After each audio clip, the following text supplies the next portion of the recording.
Assalamualaikum warahmatullahi wabarakatuh. Selamat pagi teman-teman. Kali ini kita akan belajar pada tema 8, subtema 3 dan 4, muatan PPKN ya teman-teman. Kompetensi dasar kali ini yaitu teman-teman dapat memahami arti gambar Lambang Negara Garuda Pancasila pada 3.1.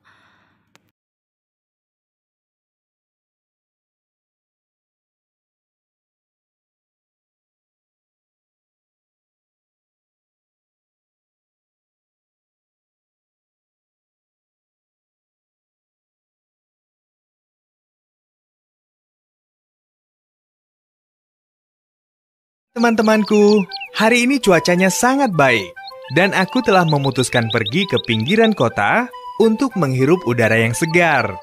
Mobil kabriolet baruku membawaku ke hutan dengan sangat cepat. Aku bisa menikmati suasana alam sekitar. Nah, sekarang aku akan kembali ke kota. Jaraknya sangat dekat. Aku melihat bangunan tinggi juga lampu lalu lintas pertama. Apakah kamu tahu, teman-temanku, apa itu lampu lalu lintas? Dan mengapa bisa menunjukkan warna yang berbeda untuk pengemudi dan pejalan kaki? Oke, aku akan memberitahumu. Lampu lalu lintas adalah untuk mengatur lalu lintas di jalan. Ini dibuat dengan pelindung cahaya matahari yang khusus. Di dalam lampu lalu lintas, ada lampu-lampu. Di situ juga dipasang lensa-lensa berwarna merah, kuning, dan hijau. Oh, apa artinya warna-warna itu? Mari kita lihat teman-temanku, apa arti masing-masing dari warna itu. Merah berarti bahaya. Kuning memperingatkan kita. Dan hijau memperbolehkan berjalan. Jadi, memiliki arti untuk pengemudi. Lampu merah, berhenti. Kuning, bersiap-siap untuk berhenti. Dan hijau, jalan lagi.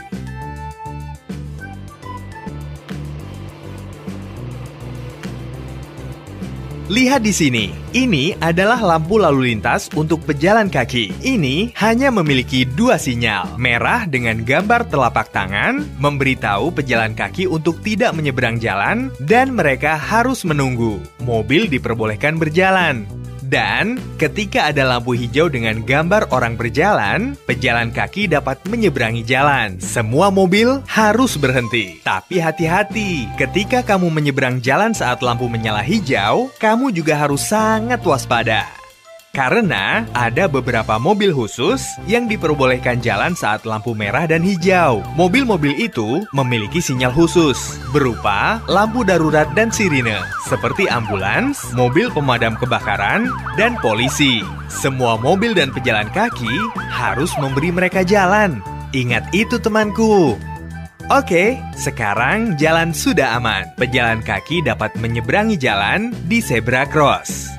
Ketika lampu hijau menyala untuk pejalan kaki, di saat yang sama, lampu merah akan menyala untuk mobil. Oke, para pejalan kaki sudah melintasi jalan. Untuk pengendara mobil, ada cahaya kuning. Bersiap-siap. Dan lampu hijau. Ayo kita jalan.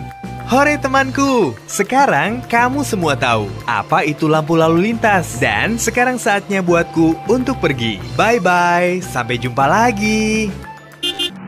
Coba teman-teman perhatikan pada buku teman-teman, tema 8 halaman 166. Di situ ada gambar anak kecil dan seorang kakek tua. Nah, di situ apa yang terjadi? Kakek tua akan menyeberang jalan tetapi sangat ramai sekali. Akhirnya apa? Anak kecil tersebut memberitahu kakek bahwasannya untuk melewati seberang jalan harus melewati zebra cross. Lalu sampailah kakek tersebut ke tempat tujuan, yaitu stasiun kota. Jika ada pertanyaan, sebutkan perilaku baik yang ditunjukkan dalam gambar, yaitu berarti anak kecil tersebut memberitahu kakek cara menyeberang jalan melalui zebra cross dan mengantarkannya sampai ke stasiun kota. Jadi perbuatan anak kecil tersebut perlu ditiru ya, bahwasanya kita harus selalu tolong menolong terhadap sesama. Nah, berarti anak kecil tersebut juga sudah mematuhi aturan lalu lintas, yaitu menggunakan zebra cross. Wah teman-teman, gimana puasanya, lancar? Nah, misalnya teman-teman sedang mengabuburit atau mencari jajanan ketika mau buka puasa, apakah teman-teman sudah mematuhi rambu lalu lintas? Perilaku apa saja yang harus kita lakukan ketika berkendara? Nah, kita harus berperilaku sesuai aturan lalu lintas ya teman-teman. Misalnya teman-teman mematuhi rambu lalu lintas, contohnya rambu merah pertanda kendaraan berhenti, rambu kuning hati-hati, rambu hijau diperbolehkan berjalan ya teman-teman. Selain mematuhi rambu lalu lintas, kita juga harus mematuhi peraturan yang lain ya teman-teman. Contohnya apa ini?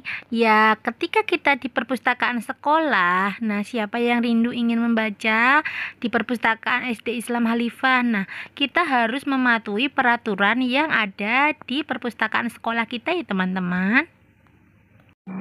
Teman-teman, ketika kita berada di tempat yaitu perpustakaan, maka kita juga harus mematuhi aturan yang ada di dalam perpustakaan tersebut.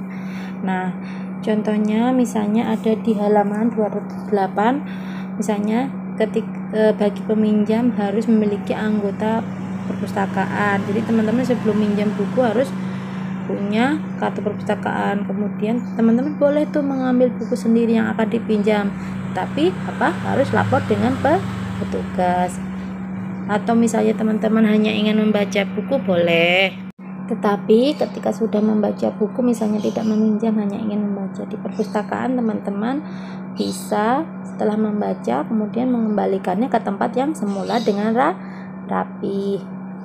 Kemudian teman-teman misalnya meminjam buku harus mengembalikan buku sesuai dengan waktu peminjaman. Jadi misalnya di situ ditulis tanggal 8 harus kembali 8 Maret 2021, atau misalnya tanggal 1 Mei 2021, ya harus dikembalikan 1 Mei 2021 gitu teman-teman. Kemudian jika sudah meminjam buku, bukunya harus dirawat agar tidak kotor. Dan jangan lupa ketika berada di ruang perpustakaan, teman-teman juga harus menjaga kebersihan lingkungan. Contohnya itu dengan cara membuang sampah pada tempatnya ya teman-teman. Untuk tugasnya silahkan teman-teman kerjakan pada halaman 167 sampai 168 bagian soal 2, 3, dan 4 ya. Selamat mengerjakan. Bunda akhiri, wassalamualaikum warahmatullahi wabarakatuh.